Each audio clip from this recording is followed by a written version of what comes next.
This conference will now be recorded.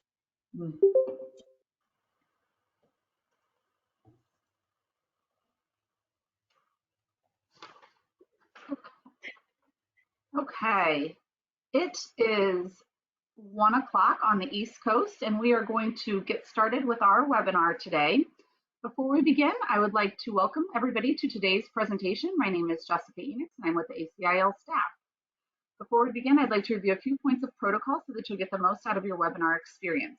Remember, you are listening to the webinar via a conference service. If you are disconnected, repeat the steps that were given to you by the registration email. In order to reduce background noise, please be aware that all participant lines should be muted throughout the presentation. If you have any questions during the presentation, please type them in the chat box. A chat icon is located in the top right-hand side of your screen. The presenter will address questions as they become available or at the conclusion of the presentation.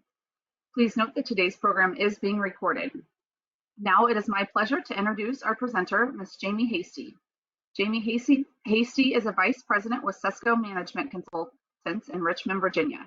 Jamie graduated from East Tennessee State University with a BBA in Human Resource Management. Jamie is a generalist consultant in all areas of human resource management with specialties in affirmative action, policy development, wage and hour accounting, employment regulation compliance, training and development, compensation and performance management systems, employee satisfaction assessments, executive screening and placement, and general human resources consulting. She regularly conducts management training for clients and serves as a guest speaker for state and national associations. Jamie is a certified trainer for Vital Learning Corporation, John Maxwell, and SESCO Leadership Institute. Ladies and gentlemen, please welcome Jamie Hasty. Thanks, Jessica, and welcome everybody.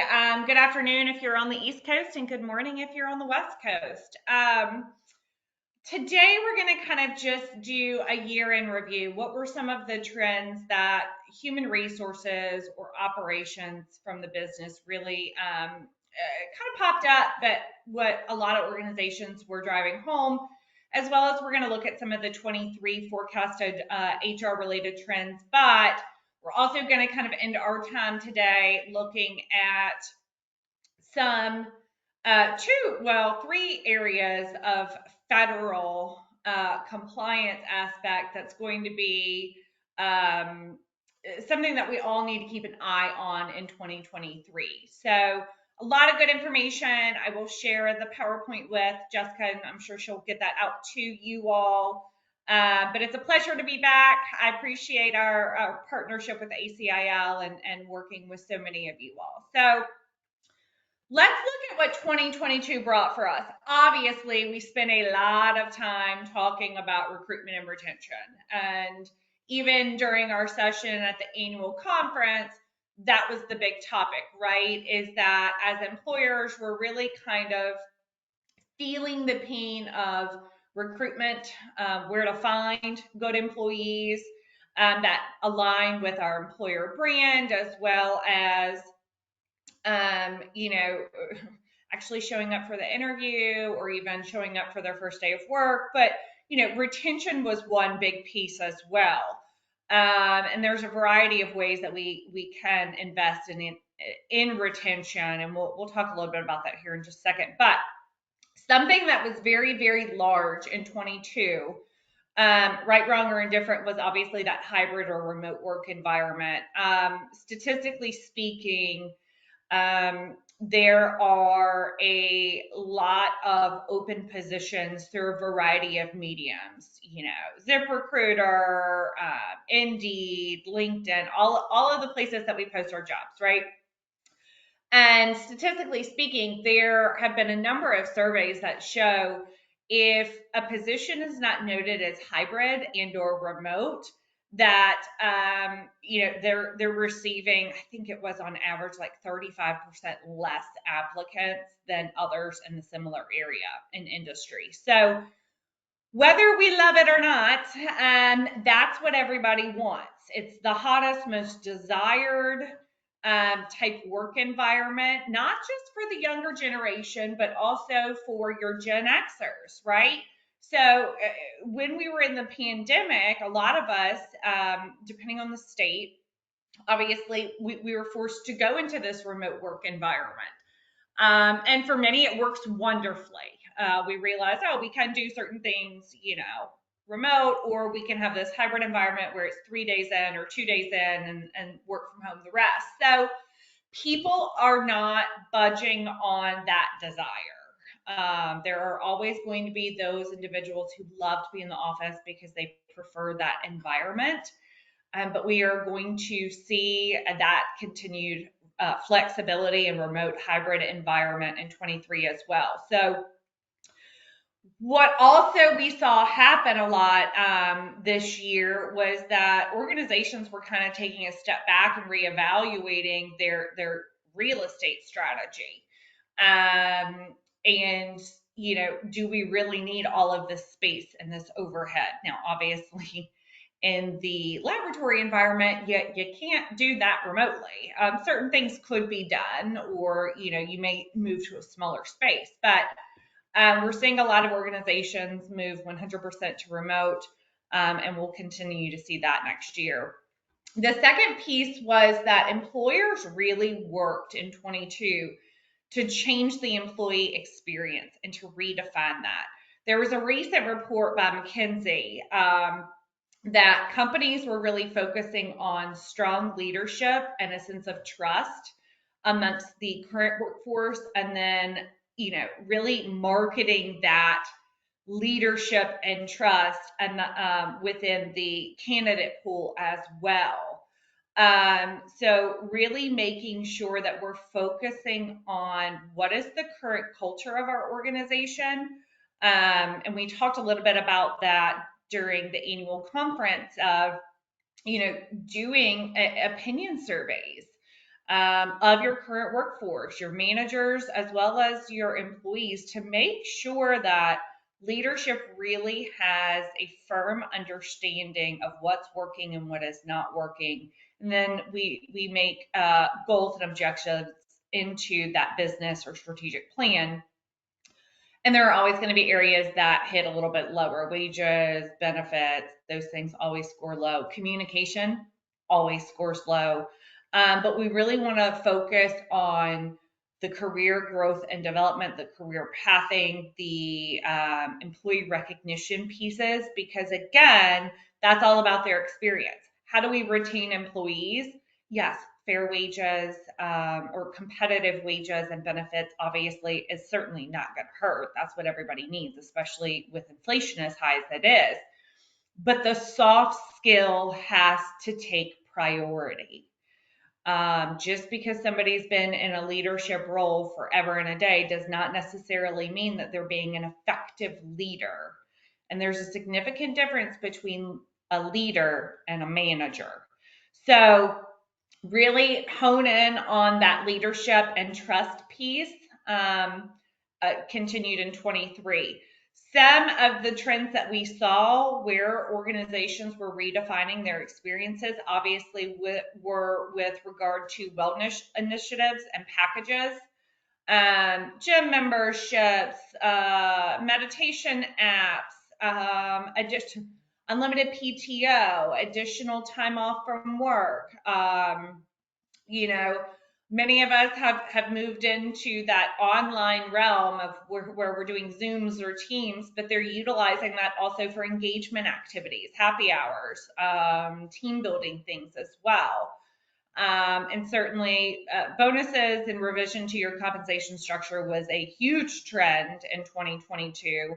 I just saw a report that came out of SHRM this morning,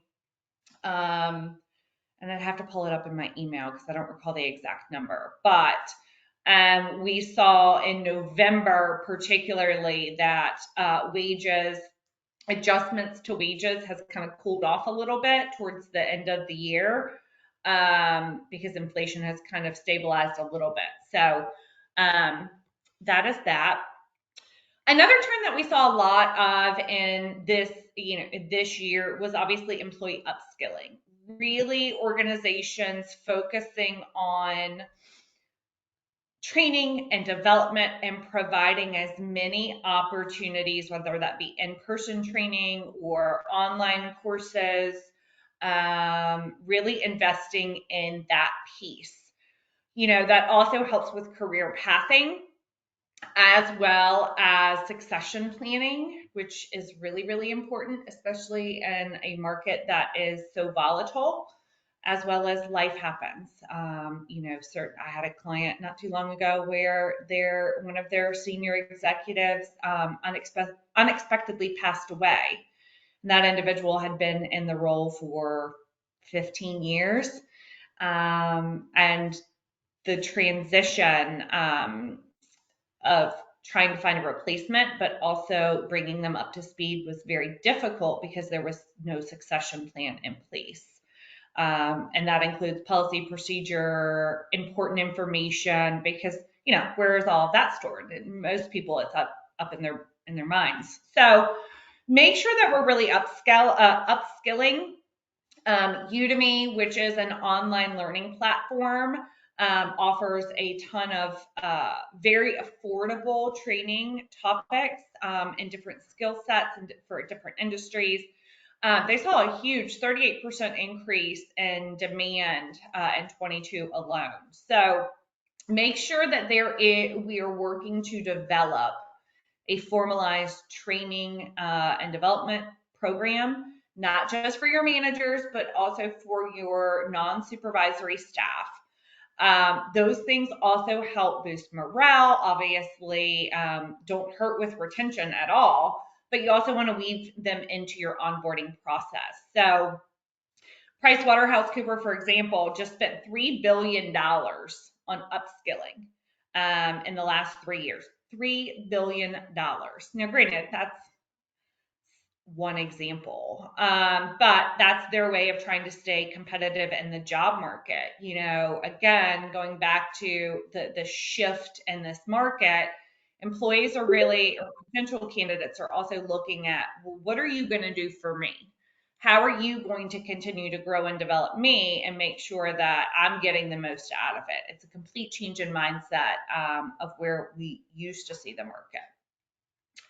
Another trend we saw a lot of, and you guys will love this, you all are very analytical people, was data, the drive for data and HR analytics. Whether you're using an HRIS software or other means, a lot of the decisions regarding the organization are really coming from the key drivers of people analytics. Okay. So when we look at larger organizations that have a chief HR officer, take that down on a different scale where you may have an HR manager or an operations manager or CFO that's also wearing the HR hat. Okay. You don't have to be this robust organization that has a C-suite HR person. We have to look at the data. What is the data telling us? Where is the turnover? Where is the lower scores in departments compared to, with certain lengths of service? The data doesn't lie. So, we're using it for recruitment. We're using it to automate training and development and onboarding and performance evaluations and all of these things. So if we have not gotten on board with technology related to the HR function, that's what we need to explore. We want to make it as easy and as streamlined but compliant as we possibly can. And also looking at this data to help you build long-term planning strategies. Where do we expect the organization to be in the next 3, 5, 10, 15? What's the right number of people for this role, assuming we hire the right people? So you want to really kind of weave in that data as best you can. And certainly no surprise was diversity, equity, and inclusion. That has obviously been a hot topic for many years and continued in 22, and we'll see it again in 23. Really making sure that we have DE&I initiatives in our hiring, in our education, in our accountability with SMART goals. It's a big deal. And a lot of candidates are looking to see if your organization is taking into consideration DE&I initiatives. So make sure that we're also focusing in that area. Some things that we are seeing as potential 23 HR initiatives is obviously a continued focus on leader and manager effectiveness. 60% of HR leaders that responded to a recent survey said this is a main priority for them. And of that 60%, 24% said that their current leadership development approach is not successfully preparing leaders for the future of the workforce. Okay, so this goes back to my comment regarding training and development and career pathing and workforce investment. It's really got to focus on the soft skill. Doing personality profiles, being self-aware, what are their pain points as a leader? Because all of the things that we're managing on a day-to-day are increasingly becoming more complex. We're asking more than we ever have before of our managers and our leaders within the organization.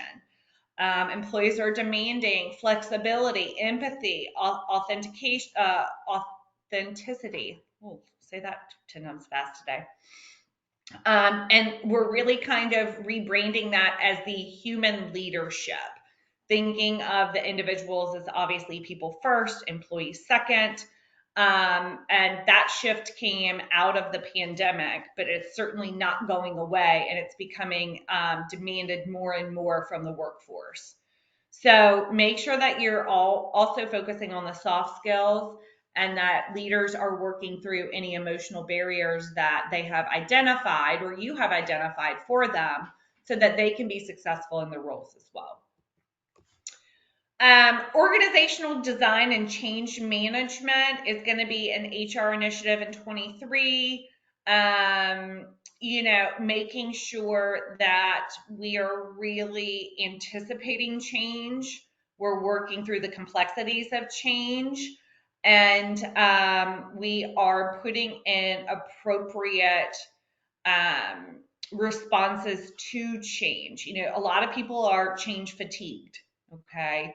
We're seeing a lot of that come back in survey results or feedback from senior leadership that, they're just getting increasingly more and more pushback from employees about change.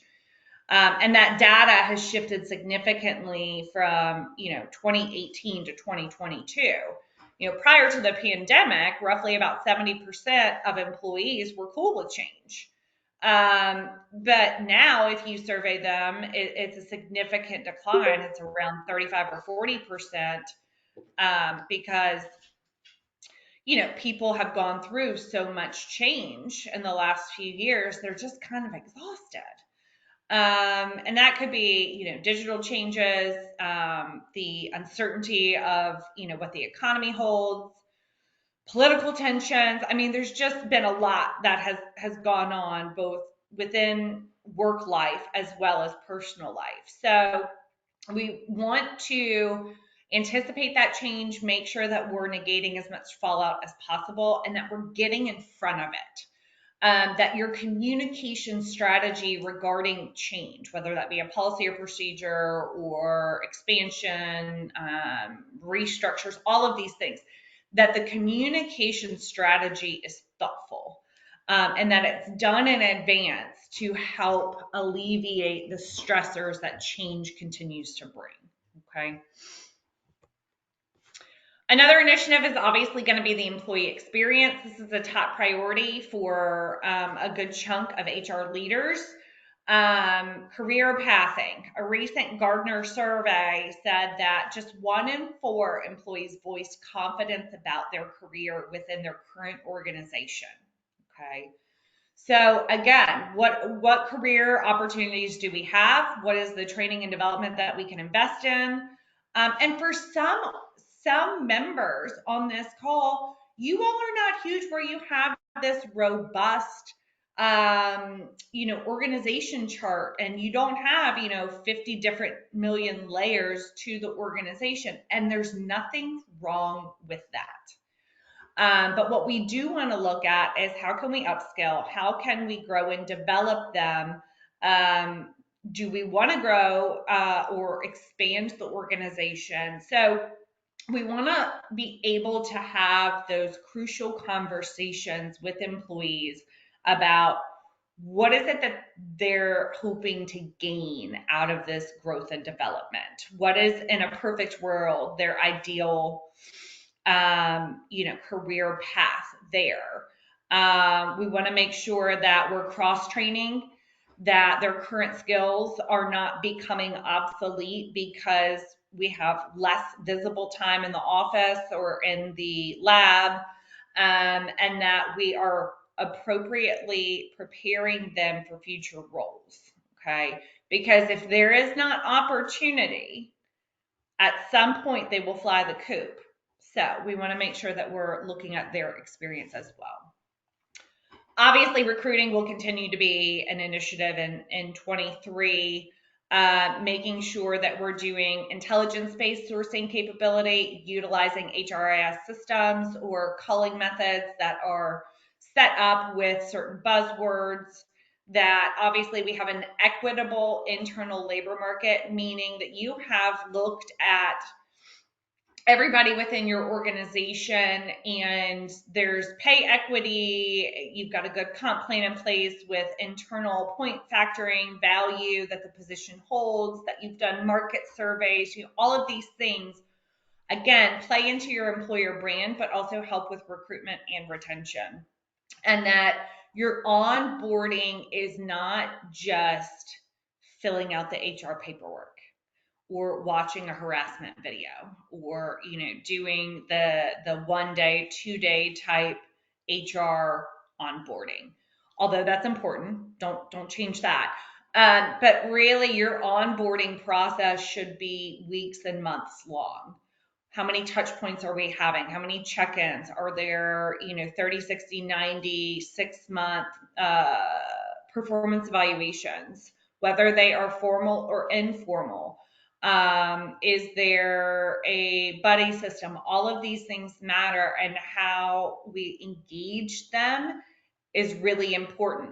If there is not engagement, if the candidate or new hire rather is not able to build a relationship with leadership and their coworkers and feel like they are part of a larger purpose, statistically speaking, you lose them within the first 6 months to a year. Okay. And you all are very well aware how expensive recruitment is. So we want to try to focus on having good strategies in place. Obviously, the future of work, hybrid, remote, I don't want to beat that dead horse, but making sure that we are predicting our future skill needs, making sure that we're filling gaps, and having a new approach to unlock strategies. Employees want to feel like they have a say in their work and decisions that impact their work. So, really making sure that leadership is skilled and involving them in these conversations is important as well. Just a little refresher on some must-haves for retention: career investment, manager development, having a solid recognition program, and a meaningful recognition program. It doesn't always have to be about money, but also, service awards that may give them a pen or, a desk object, are kind of antiquated. So you want to, again, look at having some form of employee appreciation and recognition program, as well as length of service awards.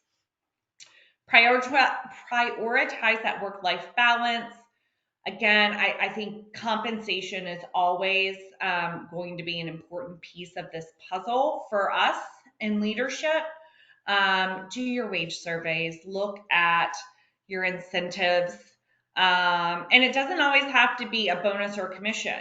Are we paying for internet, especially if they're working from home? Are we paying for their phone if they're using their personal phone for work-related things? I mean, there are ways to incentivize or reimburse that can help with that total comp practice. The other thing that I think is important and I know many of you all already do it, but doing the hidden benefit statements at the end of the year is kind of a nice way to show employees, look, yes, you brought in $60,000 annually in compensation, but oh, by the way, we gave you 6 weeks of PTO. Here's what it was valued at. We contributed $700 a month toward your family only, your family health insurance. Here's what that's valued at. We contributed X number to your 401k or IRA.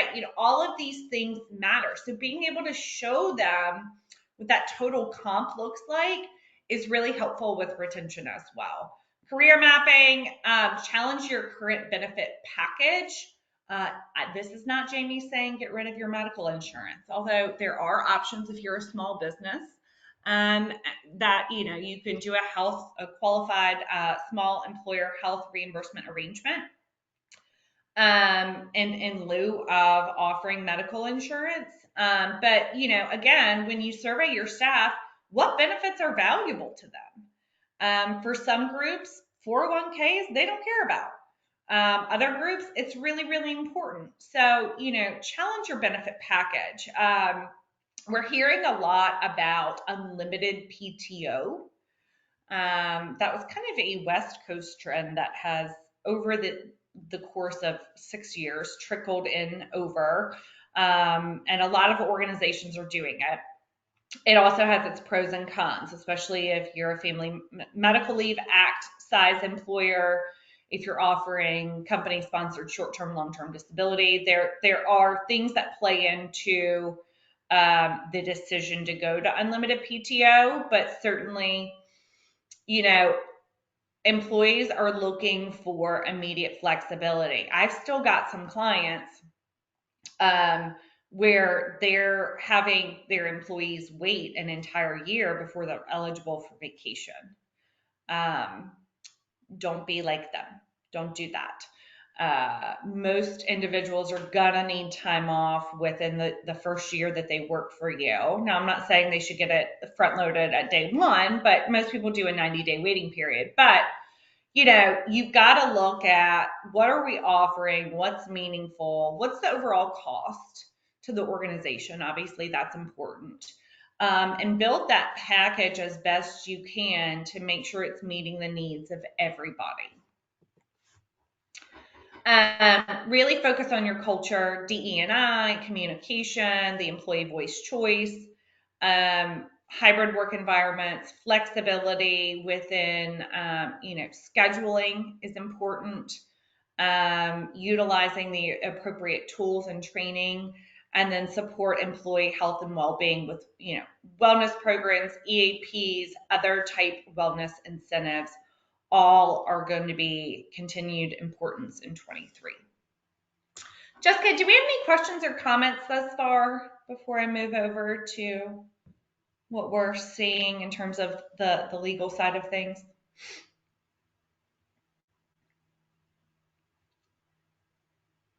We do not at this point. Okay, that's fine. So our legal trends in 22 and 23, obviously we have continued focus with the LGBTQ through the Department of Labor, the EEOC. They are taking more and more cases on gender as well as sex. And remember, in most states, well, pretty much, okay, let me back myself up. Every state has their own Department of Labor and their own state level EEOC. Some of it's called, the Human Rights Division or the Civil Rights Division within your state. And we're seeing significant increase in sex and gender claims. Now, with the Supreme Court ruling, back in June of 2020, that's been kind of what triggered this focus. And it started in 21 and has continued. They haven't backed off of it. But in June of 21 and then March of 22, the EEOC issued guidance about the correlated conduct, particularly as it relates to dress code policies, bathroom policies, preferred pronouns. Although a federal district court blocked that, it's a continued focus. So making sure that your DE&I initiatives are in place, that you are conducting no less than, biannual harassment and discrimination training. Now, certain states require it on an annual basis. So make sure that you're always complying with your state. Personally, we always recommend annual training for everybody. Managers should get a more robust type of training. And then employees typically receive about an hour, hour and a half in their session. So EEOC is continuing to focus on that. Had an interesting question come in not too long ago regarding pronouns, particularly within email signatures or on LinkedIn pages. And they're like, look, do we mandate it? Do we tell them not to do it? Like, what do we do? So our recommendation is if somebody wants to include their pronouns, you let them. Okay. Because mandating it can create unintended consequences, as could prohibiting it. We don't want to violate any sort of EEO. Make it optional. Now, if somebody is very insistent that you utilize their pronouns, we obviously want to do our best to comply with that. So that's just something that has come up lately. Another big change coming down the pipeline is, again, another change to the Department of Labor's definition and testing related to independent contractors. Now, we know historically it's gone back and forth forever and ever and ever. And every administration tends to change their definition of an independent contractor depending on who's in office at that point in time. So there were previous rulings in 2019, then 2020, then 2021.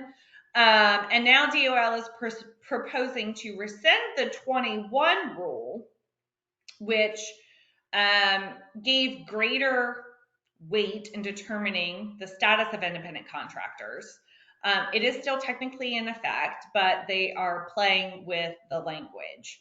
There was an open comment section up until right after Thanksgiving, November 28th, where employers were able to explain their opinion or effect that the proposed rule would have on their business.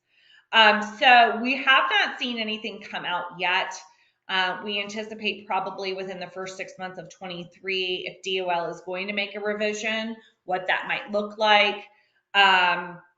But here is the new proposed rule. Again, this is proposed.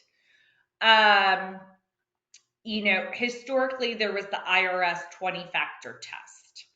And that kind of went out the door in 2020, 2021, and then DOL relied heavily on a 3-factor. Now this rule is looking at 6 factors, none of which have a predetermined weight. It would be the circumstance analysis and the totality of all of these factors. So bear with me here.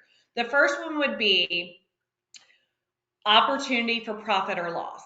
If the worker can set or negotiate their pay, whether they can accept or decline jobs, pick the time or the preference and order in which they want to complete the task that you are contracting them with,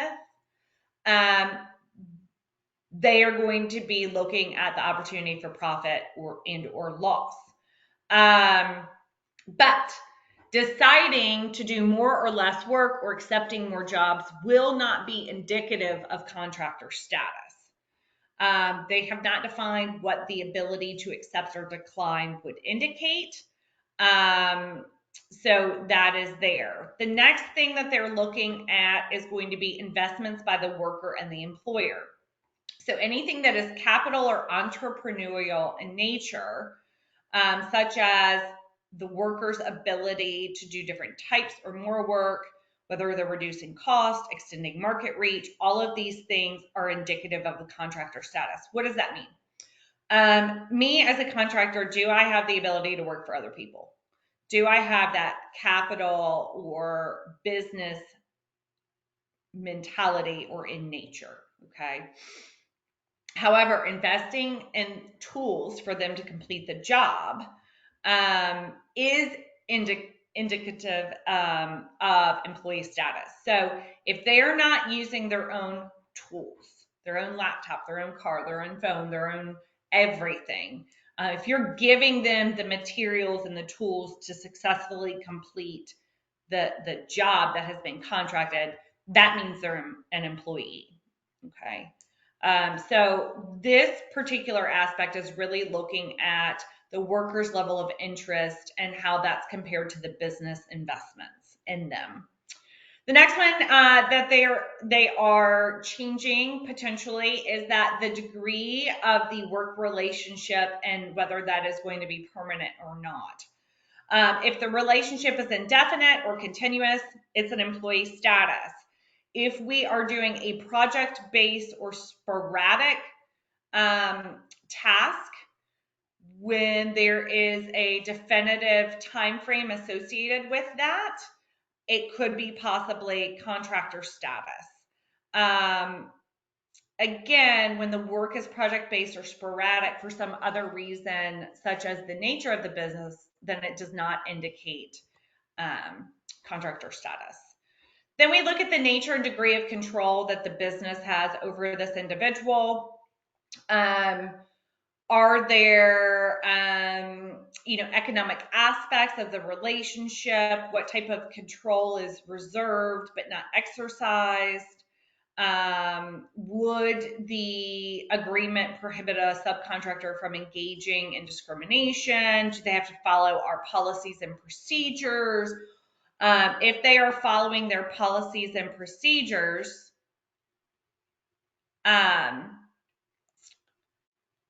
then they are going to be considered an employee.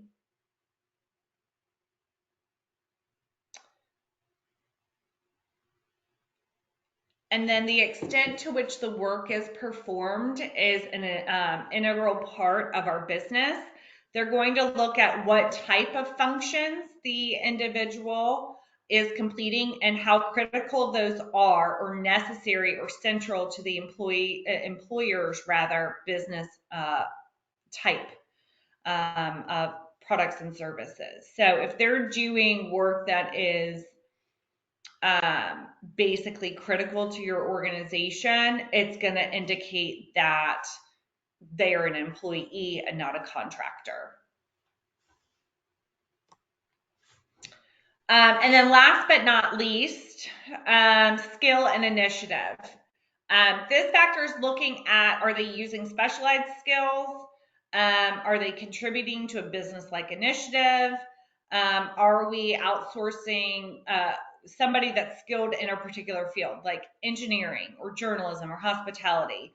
And that's not necessarily the kind of skill that is used in running an independent business. So they're looking at what type of skills this individual has, and could they run their own business, or is this something that they can, apply to any employer?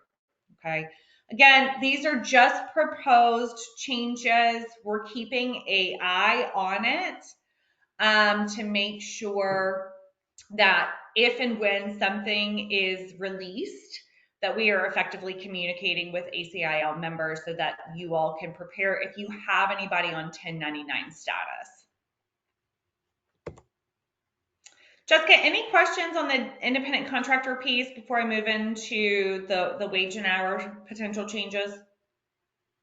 I don't have any questions. Rebecca did state that California provides a free video for use, 1 hour for employees and 2 hours for managers. And she did link the website there. Yeah, that's great. Yes, California has very specific, I believe what she's referring to is the harassment training that I mentioned. Yes, If you've got folks that are in New York, obviously New York requires it, and they actually have free training materials on their website, the New York Department of Labor. There's a variety of other states that also require it, and most state Department of Labors are obviously providing free resources. We have a ton of programs that we're always happy to share or, help support you with as well. So I appreciate Rebecca's link there. That's very helpful. Perfect. And then just one other note, I believe some of you are having trouble. It doesn't appear that Jamie's slides are advancing on our end. But Jamie will be sending the slide deck over and we'll have that to you so you can look at the slides after the presentation. So I apologize for any. Yeah, I'm so sorry about that. They're sliding on my end. I apologize. I'm not sure. Maybe it's just a delay or a glitch in the GoTo app. So, but we'll make sure that you get all the slides. Thank you. Okay, so we are back now with the Department of Labor revisiting increasing the salary threshold for full white collar exemptions from overtime. If you will recall, this battle went down back in between 2014 and 2016 the last time, and it took forever, right? So in June of this year, President Biden released its spring 22 unified agenda on regulatory and deregulatory actions. And part of that agenda was that the DOL announced its intent back for October to issue proposals related to the white collar overtime exemptions. Now, remember, white collar overtime exemptions are full exemptions from overtime. Your executive exemption, administrative, professional, computer, outside sales. Okay. And remember, it's salary plus duties test. We've talked a lot about this over the years. But so they are anticipating changing that. October came and went. There was no announcement from DOL on this. So we are kind of putting it on our burner for 23 to closely watch this because speculation is all over the board, right? So basically, the current federal threshold to even be considered potentially exempt from overtime would be a guaranteed minimum salary amount of $684 per week. Now, many states have their own salaried exempt threshold. Okay, New York, California, Nevada, I mean, you name it. A lot of states have a much higher threshold. Again, the 684 guaranteed per week is on a federal basis. You always have to comply if the state is higher. We don't know what the increased amount that the DOL is going to propose. However, we're hearing anywhere from $750 to upwards of $1,000 guaranteed per week. Will this impact a lot of people? Maybe, maybe not. It depends. Typically what we see when they increase these thresholds is it's the kind of lower to middle level individuals that are making, $40,000 to $60,000 that tend to need some adjustment in their comp structure. But again, just like DOL always does, once they do release the proposal, there will be an open comment period where employers or interested parties are going to go make their comments. Then they'll allegedly review those comments, take that into consideration before they issue the proposed final ruling. So just know that that is coming down the pipeline. Again, we're going to continue to strictly monitor that. If you have any questions related to wage and hour accounting, feel free to utilize that ACIL member benefit, reach out to SESCO, because so many states and even localities have their own tricky wage payment regulations that we want to make sure that you're fully compliant. OSHA is a big compliance piece, obviously within within your industry, but wage and hour actually has a higher financial liability if there are misclassifications or wonky things being done during payroll, because they look back 2 years and then they impute punitive damages. So, and liquidated damages. So you want to make sure that your wage and hour accounting and your classifications, all of that is on the up and up. The last thing that I will say about legal trends in 23 is that we want to be mindful of state paid leave as well as state run other insurance benefits that we're seeing more and more being rolled out for employers of all sizes. Um, whether that is a payroll tax that goes to the state for a paid family and sick leave policy, whether that is for domestic leave. There's a lot of states that are rolling out these wonderful benefits, but there does leave a lot of confusion out there on it. So it's a real important reminder. Make sure that your handbook has been reviewed by an employment attorney for the federal as well as your state law compliance, and that those handbook revisions that are necessary are included in an update in early 2023. Okay.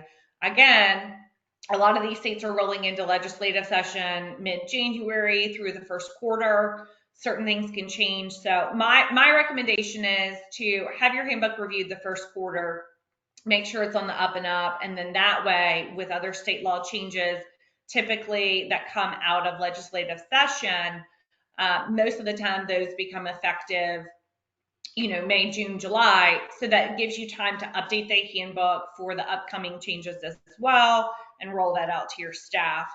There are a lot of required notices that are distributed, communicated, or displayed to employees, not just your normal federal and state employment posters, but different policies or how they file for state-run short-term disability insurance. All of these things, you want to make sure that all of those are displayed appropriately. And that last but not least, that your managers are trained on what the rules are.